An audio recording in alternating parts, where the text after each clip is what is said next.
Assalamualaikum warahmatullahi wabarakatuh. Perkenalkan, nama saya Abdurrahman, IMT 2019-8153 dari kelas Biologi 4. Di sini saya akan mempresentasikan proposal penelitian saya yang berjudul populernya model pembelajaran hybrid learning atau blended learning dalam pembelajaran biologi pada beberapa SMAN di Kabupaten Situbondo.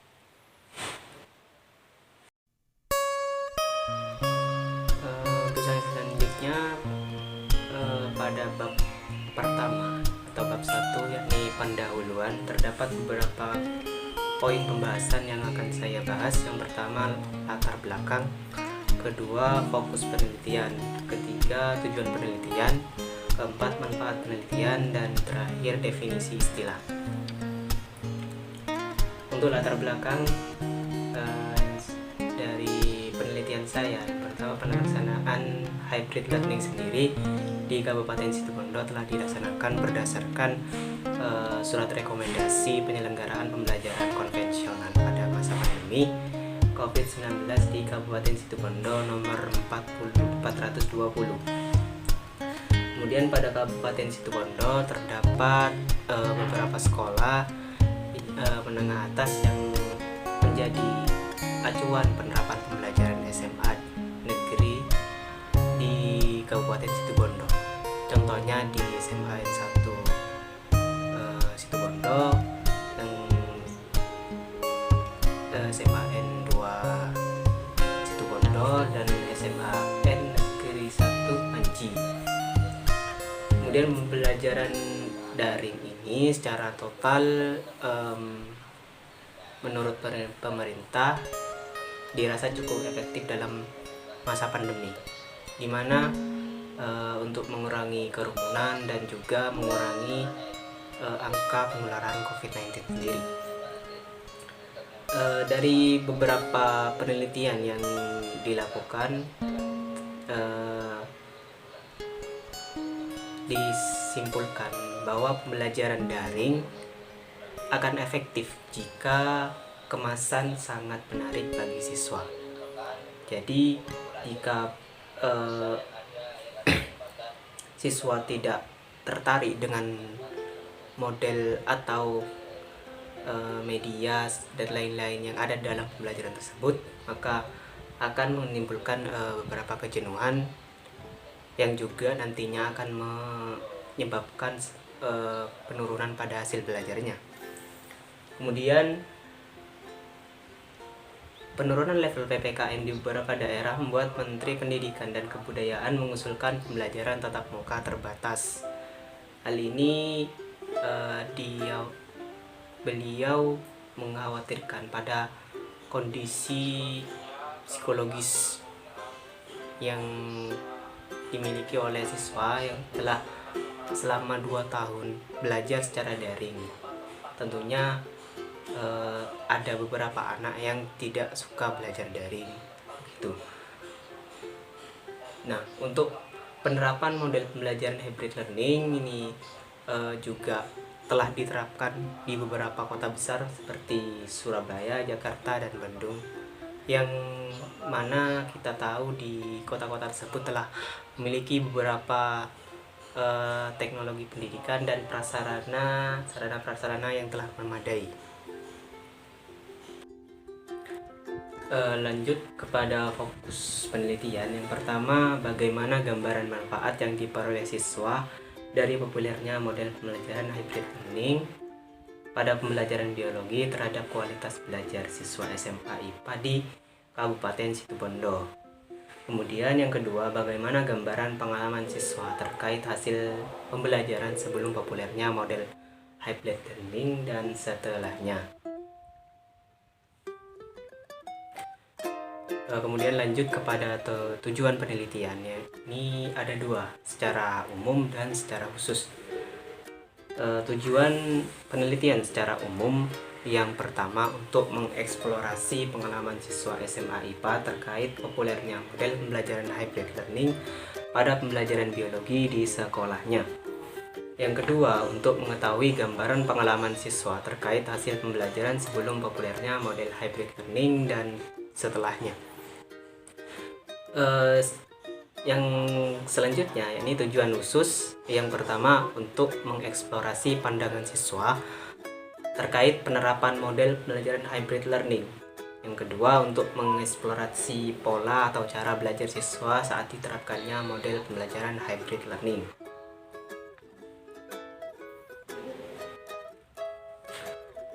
Untuk yang selanjutnya yakni manfaat penelitian. Manfaat penelitian ini ada dua jenis. Yang pertama manfaat teoritis dan manfaat praktis. Dari manfaat teoritis yakni dari hasil penelitian ini diharapkan bisa meningkatkan wawasan pengetahuan baru mengenai model pembelajaran hybrid learning yang dapat berjalan beriringan dengan kemajuan teknologi serta dapat menjadi sumber rujukan ilmu pengetahuan dalam pengembangan model pembelajaran biologi di era 4.0. Untuk manfaat praktis ini ada beberapa jenis. Yang pertama manfaat bagi instansi, yang kedua manfaat bagi peneliti, yang ketiga manfaat bagi guru, keempat manfaat bagi peserta didik, yang kelima manfaat bagi masyarakat atau orang tua siswa. Untuk yang selanjutnya definisi istilah. Definisi istilah ini merupakan definisi yang merujuk pada beberapa kata yang digunakan dalam judul penelitian saya. Kata yang pertama yakni kata populer. Dalam Kamus Besar Bahasa Indonesia memiliki arti dikenal dan disukai orang banyak atau umum. Dalam penelitian ini populer berarti banyak sekolah menengah atas negeri di Kabupaten Situbondo menggunakan model pembelajaran hybrid learning. Yang kedua yakni model pembelajaran hybrid learning. Model pembelajaran hybrid learning yaitu model pembelajaran yang memadukan pembelajaran konvensional dan pembelajaran online dengan mengintegrasikan teknologi sebagai penunjang keberhasilan dalam proses penyelenggaraan pembelajaran. Dalam pembelajaran biologi, guru menyajikan video tutorial praktikum atau pembahasan materi yang diunggah di laman YouTube dan siswa diizinkan mengikuti pembelajaran secara berkala. Artinya terdapat peserta didik yang mengikuti pembelajaran secara offline di sekolah serta belajar sebagian siswa juga mengikuti pembelajaran secara daring dari rumah. Kemudian selanjutnya bab 2 atau kajian pusaka. Yang pertama yakni landasan teori, yang kedua ada penelitian terdahulu. Untuk landasan teori yang menjadi fokus pembahasan yang pertama yakni definisi hybrid learning, di mana definisi hybrid learning sudah saya jelaskan tadi, merupakan pencampuran antara pembelajaran konvensional dan juga pembelajaran daring. Yang kedua, hybrid learning atau blended learning menurut para ahli, dimana menurut Zaman tahun 2016, blended learning menunjukkan semua kemungkinan yang tersaji akibat pengkombinasian media digital serta internet dalam kondisi kelas yang baik serta memerlukan keberadaan nyata dari guru dan siswa. Nah, di sini dapat kita ambil beberapa poin yang dapat menggambarkan blended learning. Yang pertama yakni pengkombinasian atau pencampuran media yang biasanya hanya berupa papan tulis, maka di era digitalisasi ini maka kita wajib tentunya memakai media digitalisasi serta internet. Tak lupa pula dua tokoh dalam proses pembelajaran yang sangat penting, yang ini guru dan siswa tentunya harus berada dalam satu situasi. Kemudian 5 kunci dalam pembelajaran blended learning. Yang pertama live event, yang kedua assessment, yang ketiga self-paced learning, ketiga collaboration, yang ketiga performance support materials. Untuk yang selanjutnya, tipe pembelajaran hybrid learning. Yang pertama traditional class atau pembelajaran konvensional. Yang kedua virtual workshop atau yang biasa kita kenal dengan e-learning. Yang ketiga real workshop.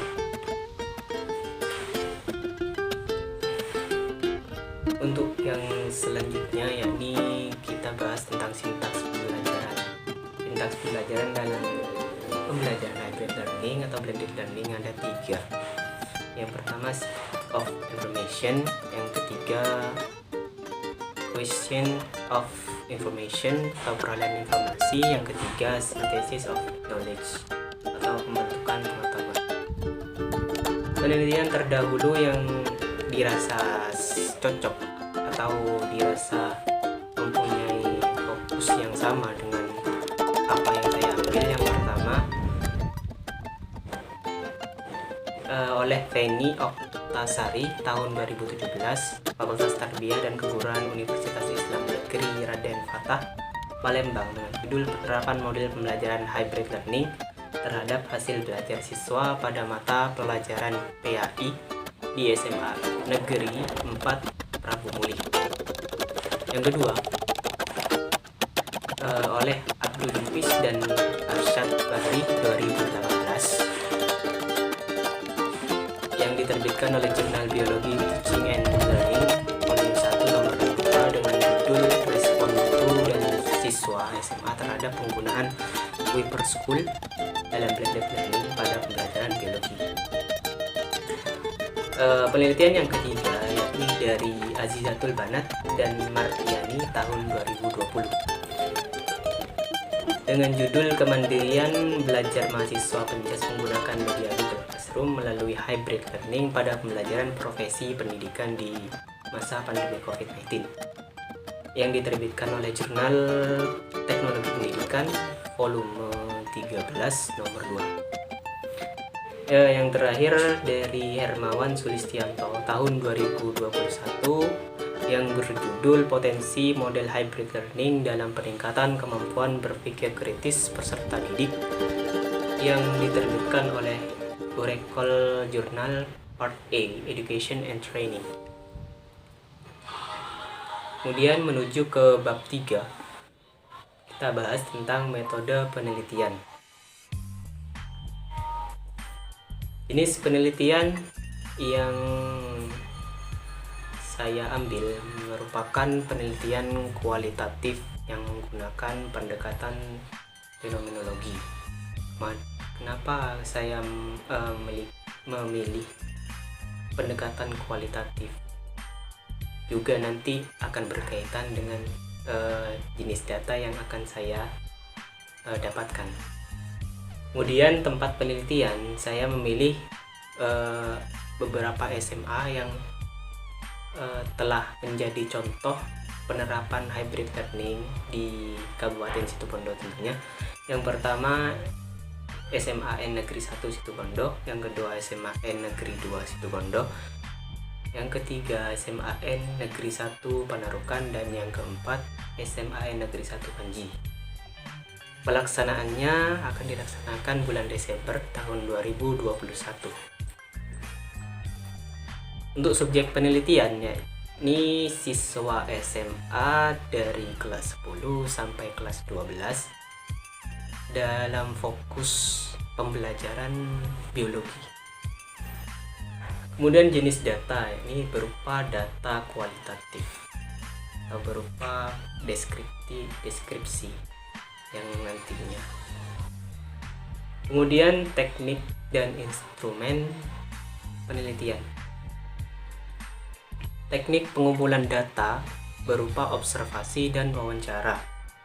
wawancara yang saya pilih yakni wawancara mendalam yang nantinya akan menghasilkan sebuah gambaran-gambaran yang mungkin tidak dapat didapatkan oleh menggunakan instrumen atau teknik pengumpulan data yang lain.